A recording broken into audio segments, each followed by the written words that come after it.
might be just a story to read about, but when I speak at some of the schools, it's a game changer for them because they know exactly what they're going through right now. I spoke at Central Falls High School.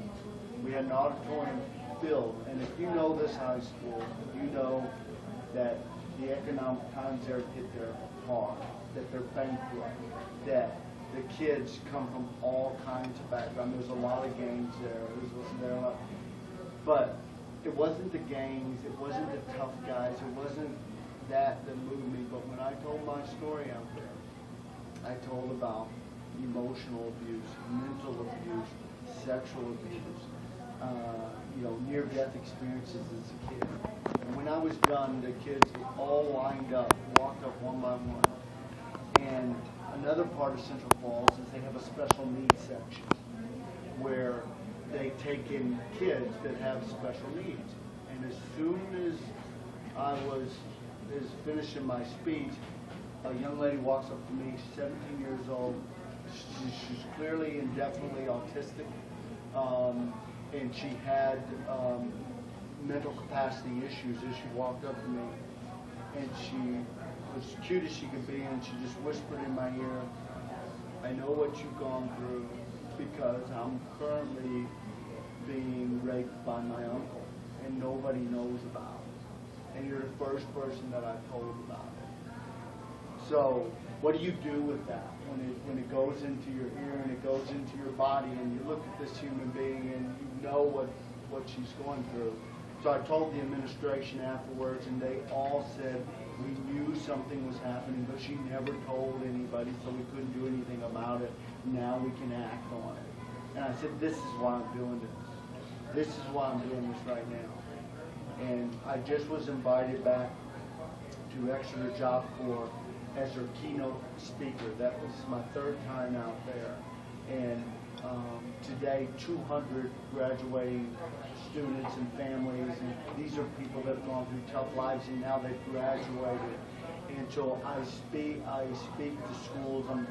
They did a case study out at Salvargina College on my story.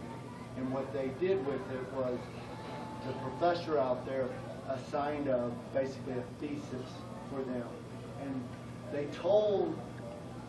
he told the story of this guy, right? This kid that grew up in an abusive household and went from abuse where he's almost killed to now living on the streets and doing drugs and getting, he told the whole story up until he was in his mid-20s and living out of his car. And he asked them, each one of them, and these were criminal justice students, he asked them to write what happened to Mike. 30-plus students, every one of them said that I died.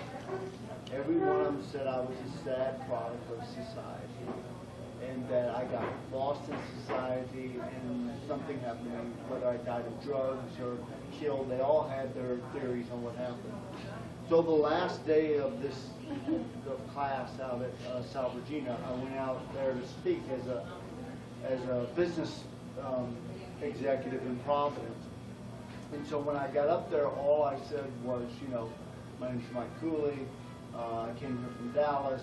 I'm the CEO of the Quinlan Companies, and I talked about, the way we've grown the business, and that you all are going to be in what you're going to do in criminal justice. You're also going to be in the business of being in business, and I would talk about all that, and then they could see my background, married, 2 kids, and all that. And then when I was done, I took a pause, and the professor said, "So class, this is Mike." And they said, "Yeah, no," he said his name was Mike Cooley. "No, this is Mike from your thesis, the one that you said died. And you should have seen what happened to the kids. Some of them screamed. Some of them just started bawling. Some of them just totally broke down in front.